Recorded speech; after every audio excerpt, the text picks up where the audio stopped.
ब्राह्मण समाज होता, यहाँ पंडित या कोई भारद्वाज या फिर कोई जाट समाज होता तो बड़े मान सम्मान के साथ पुलिस उनके साथ उनको फेवर करती, यहाँ नजर आती। लेकिन दलितों को खदेड़ने के लिए आप देख सकते हैं कि लाठी लेकर पुलिस वाले खड़े हैं। अगर दलितों ने आवाज उठाई तो मम्मी मुझे ये कहती है, बेटा 8 बजे के बाद घर से बाहर नहीं जाना, 8 बजे से पहले आप अपने घर के अंदर एंट्री करेंगी। जबकि जेल के अंदर महिलाओं का शोषण किया जाता है, वहाँ महिला जो कुंवारी जाती है या जो विधवा जाती है वो अंदर जाकर गर्भवती कैसे महज 4 साल की बच्ची जो कस्बा डेयरी के अंदर बलात्कार करके इस तरीके से उसको तार किया गया कि आज वो भीमराव अंबेडकर हॉस्पिटल है रोहिणी के अंदर, उसमें जिंदगी और मौत के बीच महीने से मुझे लगातार जान से मारने की धमकियां भी दी गई हैं, जिसकी कंप्लेंट मैं बेगमपुर थाने में भी कर चुकी हूँ। SHO साहब को लिखित में कंप्लेंट की है।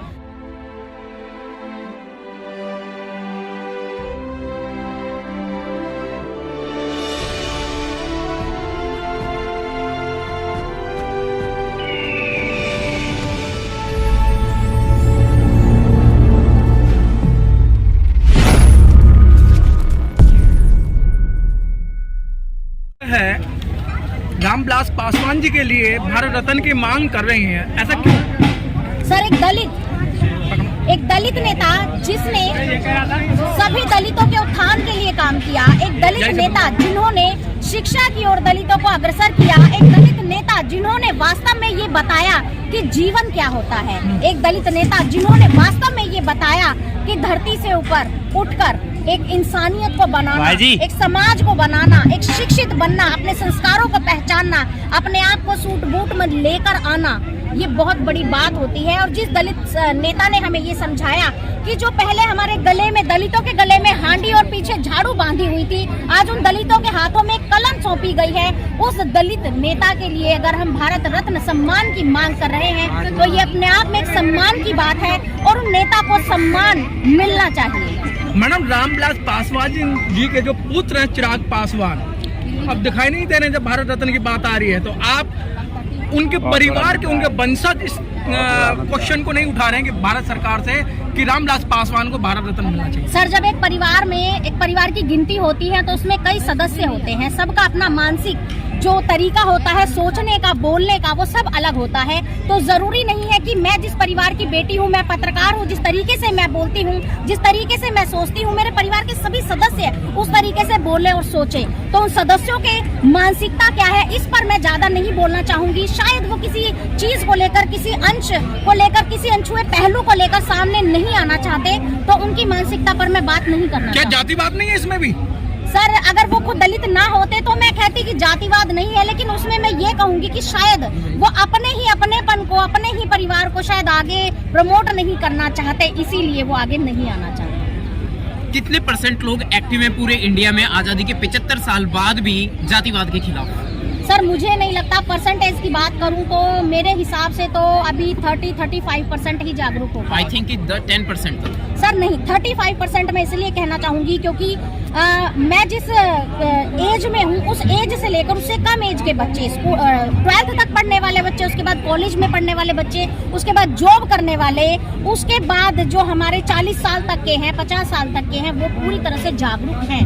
लेकिन आने वाली जो जनरेशन, हमारे 5 साल के बच्चे जब स्कूल जाते हैं तो उन्हें पता होता है कि भीमराव अंबेडकर साहब ने हमारे लिए क्या संविधान लिखा, हमारे क्या उद्देश्य है, हमें आगे क्या करना है। तो इसीलिए मेरा मानना है 35% तक जनरेशन जागरूक हो चुकी है। मैंने अगर 30% अगर पॉपुलेशन जागरूक होती तो अभी देखो ना 7.5 साल के अंदर अधिकतर दलित महिलाओं पर ही अत्याचार क्यों हुए? सर, सबसे बड़ी बात आपने कही, मैं खुद इस मुद्दे पर बात करना चाहती थी। दलित वर्ग एक ऐसा वर्ग है, जब किसी को शोषण करना होता है तो दलित परिवार की बच्चियां, दलित परिवार की महिलाएं सबसे पहले उनके जहन में आती है। जब किसी से झाड़ू पोछा कराना होता है तो दलित समाज की महिलाएं, दलित समाज के पुरुष सबसे पहले नजर आते हैं। किसी से अपनी झूठन उठवानी होती है, कचरा उठवाना होता है तो दलित समाज जो है वो पहले नजर आता है। और एक चीज और कहना चाहूंगी, एमसीडी नगर निगम प्रशासन में आज के टाइम में ब्राह्मण भी है, जाट भी है, बनिए भी है, पंडित भी है, लेकिन कहाँ है? एक कुर्सी पर, एक ओहदे पर। लेकिन दलित कहाँ है? उसी झाड़ू के साथ, उसी कूड़े की टोकरी के साथ, उसी कूड़े की रेहड़ी के साथ। आखिर जब तक ये जातिवाद खत्म नहीं होगा, दलित ही बनकर रह जाएगा और दलित का शोषण इसी तरह होता रहेगा। रेखा दुग्गल जी, जिस तरीके से दलित महिला के साथ, दलित लड़की के साथ रेप अत्याचार होता है तो उसमें दलित समाज बड़े पैमाने पे चुप बैठ जाता है, लेकिन आज तक किसी भी ब्राह्मण संगठन ने कोई भी आंदोलन उसके पक्ष में नहीं किया। सर सबसे पहले तो बता दूं कि जो ऊंची कुर्सियों पर, ऊंचे ओहदों पर, ऊंचे मान सम्मान पर जो बैठे हैं ना, वो नेता है, उस कैटेगरी के नेता है जो दलित समाज को आगे आने ही नहीं देते। अगर कोई धरना प्रदर्शन किया जाता है, वहाँ टाइम की बाउंडेशन पहले पर्चे पर लिखकर उनके हाथ में थमा दी जाती है। जैसे कि आज यहाँ हुआ, 3 बजे तक आप अपना प्रदर्शन कर सकते हैं, इसके बाद अगर आपने प्रदर्शन किया तो लाठी चार्ज हो सकता है। अगर यहाँ ब्राह्मण समाज होता, यहाँ पंडित या कोई भारद्वाज या फिर कोई जाट समाज होता तो बड़े मान सम्मान के साथ पुलिस उनके साथ उनको फेवर करती यहाँ नजर आती। लेकिन दलितों को खदेड़ने के लिए आप देख सकते हैं कि लाठी लेकर पुलिस वाले खड़े हैं। अगर दलितों ने आवाज उठाई तो लाठी चार्ज 100% होगा। इसीलिए दलितों की बेटियों को रोंदने के लिए वो पहले टारगेट बनाते हैं, क्योंकि दलित अगर आवाज उठाएंगे तो लाठियों से उनकी आवाज को दबा दिया जाएगा। कल का ही केस है 4 साल। आप एक पत्रकार हैं जी, और समाज की पत्रकारिता करते हैं आप, और इस समय जो जिसे मेन स्ट्रीम मीडिया कहा जाता है, आप उनमें और मेन स्ट्रीम मीडिया में क्या अंतर समझती हैं? अंतर तो सर मैं कुछ नहीं समझती, अंतर तो कुछ नहीं है, अंतर सिर्फ हमारी सोच में है। जैसे कि आज आप ये आईडी देख सकते हैं सभी, यहाँ आप जितने भी यूट्यूब चैनल देख रहे हैं, ओपन चैलेंज है, जय भीम संस्कार है, हमारा नेशन न्यूज है, हमारा CCN न्यूज है, और जो भी हमारे सभी पत्रकार हैं, यहाँ सिर्फ यूट्यूब वाले पत्रकार हैं। सोशल मीडिया यहाँ पर है, मतलब ये वो हैं जो कि मिडिल क्लास में आते हैं, और नेशनल चैनल यहाँ नहीं है। क्यों नहीं है, अब इससे ज्यादा मैं कुछ नहीं कहूँगी। महिलाओं की भागीदारी, महिलाओं का आज के टाइम में कितने % महिलाएं, बच्चियां एक्टिव हैं, यानी मतलब इस पूरे प्रोसेस से बच पा रही हैं और आज़ादी की तरफ बढ़ रही हैं, जबकि 75 साल आज़ादी को हो गए हैं? सर मैं नहीं कहूँगी कि बहुत बड़ी संख्या में आगे बढ़ रही हैं, क्योंकि आज एक डर जो है बच्चियों का, जब बलात्कार होता है तो मेरी खुद की मम्मी मुझे ये कहती है, बेटा 8 बजे के बाद घर से बाहर नहीं जाना, 8 बजे से पहले आप अपने घर के अंदर एंट्री करेंगी। जबकि मेरा पूरा परिवार पढ़ा लिखा है, ये मेरी बड़ी बहन है, ये पढ़ी लिखी है, गीता महरोलिया जी, गीता दुग्गल जी मेरे साथ मौजूद है, मेरी बड़ी सिस्टर है। मेरी सुरक्षा के लिए मेरे परिवार का कोई ना कोई सदस्य हमेशा मेरे साथ होता है, क्योंकि एक डर बैठा हुआ है कि बच्चियां सुरक्षित नहीं है, तो परिवार मजबूरन उन्हें बाहर नहीं निकलने देता। क्योंकि शोषण आज स्कूलों में भी हो रहा है, शोषण आज कॉलेजों में भी हो रहा है, शोषण आज हर महकमे में हो रहा है। पुलिस डिपार्टमेंट कितना जिम्मेदार है इन सब सारे शोषण के लिए? मुझे तो ऐसा लगता है पुलिस डिपार्टमेंट में भी। सर पुलिस डिपार्टमेंट के बारे में क्या कहूँ, ठीक है सभी एक जैसे नहीं होते, बट आप कुछ अगर फैक्ट उठाकर देखेंगे तो नजर आएंगे, थानों के अंदर भी महिलाओं का शोषण पुलिस वालों के द्वारा किया जाता है। जेल के अंदर, महिला जेल के अंदर महिलाओं का शोषण किया जाता है। वहाँ महिला जो कुंवारी जाती है या जो विधवा जाती है, वो अंदर जाकर गर्भवती कैसे हो जाती है, लेकिन अंदर हम जैसे पत्रकारों को जाने की बिल्कुल परमिशन नहीं दी जाती। नेशनल तो जाते ही नहीं। हम सोशल मीडिया वाले अगर उनका दर्द दिखाने की कोशिश करें, उनकी तकलीफ को सामने लाने की कोशिश करें, उनके शोषण को उजागर करने की कोशिश करें, तो हम लोगों को परमिशन क्यों नहीं दी जाती? आखिर क्या सच्चाई छुपाई जाती है?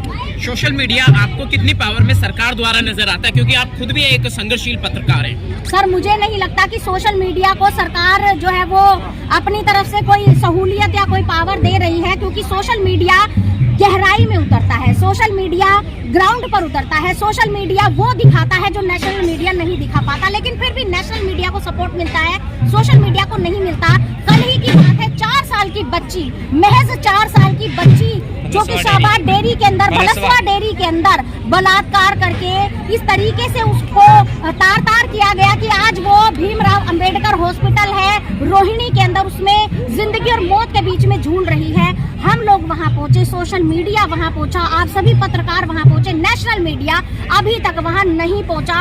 ये शर्मसार करने वाली बात है। बावजूद इसके सरकार नेशनल मीडिया को जो है वो सपोर्ट करती है, उनको सुरक्षा प्रदान करती है, उनको हर चीज मुहैया कराती है, लेकिन सोशल मीडिया आज भी अकेला खड़ा है, ग्राउंड पर खड़ा है, और सरकार बाउंडेशन लगाती है। सोशल मीडिया वहां एंटर नहीं कर सकता, सोशल मीडिया यहाँ एंटर नहीं कर सकता। अगर सोशल मीडिया एंटर नहीं करेगा तो सच्चाई दिखाएगा कौन? सोशल मीडिया वालों की इकोनॉमिकल सिचुएशन के बारे में थोड़ा सा बताएंगे? सर इकोनॉमिकल सिचुएशन तो अभी कैसे सुधरेगी? इतनी चरमराई हुई है कि कहीं भी जाएंगे तो सोशल मीडिया वालों को तो अपनी खुद के सम्मान के लिए खुद लड़ना पड़ता है और सरकार सपोर्ट करती नहीं है। सोशल मीडिया वाले जिस तरीके से सरवाइव कर रहे हैं, ये दयनीय स्थिति है। तो मैं सभी देशवासियों से अपील करूंगी, नेशनल मीडिया एक सिर्फ टीवी पर आने के चक्कर में आप नेशनल मीडिया को तो 25 से 30 हजार एक इंटरव्यू के दे देते हैं, लेकिन सोशल मीडिया जो ग्राउंड पर उतरकर सच्चाई दिखाती उन्हें आप 2000 रुपए भी देने में झिझकते हैं, लेकिन सच्चाई आपको दिखाएगी सिर्फ सोशल मीडिया। ये media, social media, national media सच्चाई बहुत कम दिखाएगी। वो एक पर्चे पर रटी रटाई स्क्रिप्ट पढ़कर आपको जरूर सुना सकते हैं, लेकिन एक बलात्कार जिस बेटी का हुआ है, जो अंतिम सांसें गिन रही है, उस बेटी के घर में जाके उनकी दयनीय स्थिति नहीं दिखाएंगे, उस बेटी की कंडीशन नहीं दिखाएंगे, उस बेटी की करहा, उस बेटी का दर्द नहीं दिखाएंगे, उस बेटी के माता पिता के आंसू नहीं दिखाएंगे। तो आप सभी देशवासियों को ये कहना चाहूंगी, फैसला आपका है। सोशल मीडिया को प्रमोट करना चाहेंगे या उस नेशनल मीडिया को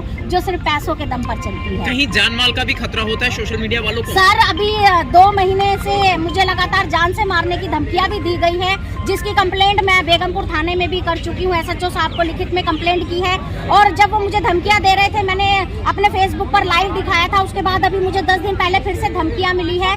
तो कहीं ना कहीं हम सच्चाई दिखा रहे हैं, जिसका लोगों को डर है। भेदभाव का भी शिकार है सर, बहुत बड़ा सोशल मीडिया वाले। बिल्कुल। जब एक जगह नेशनल चैनल हाथ में आईडी लेकर कोई खड़ा होता है और एक जगह सोशल मीडिया की आईडी लेकर कोई खड़ा होता है, तो नेशनल चैनल वालों को कुर्सी दी जाती है, लेकिन सोशल मीडिया वालों को कह दिया जाता है आप वेट कीजिए, आपसे बाद में बात करेंगे। तो ये बहुत गलत चीज है, जबकि हम लोग वो सच्चाई दिखाते हैं, वो सच्चाई जो शायद ही कोई और दिखा पाए। तो हम लोगों को भी मान सम्मान और वो चीजें मिलनी चाहिए जो बाकी लोग जो है वो एक्सेप्ट करते हैं। चलिए, बहुत बहुत शुक्रिया। एक महिला होने के साथ साथ आपने एक बहुत ही जुझारू पत्रकार की भूमिका निभाई है इस दुनिया में। जय भीम, जय भारत, जय संविधान। जय भीम, जय भारत, जय संविधान। Thank you.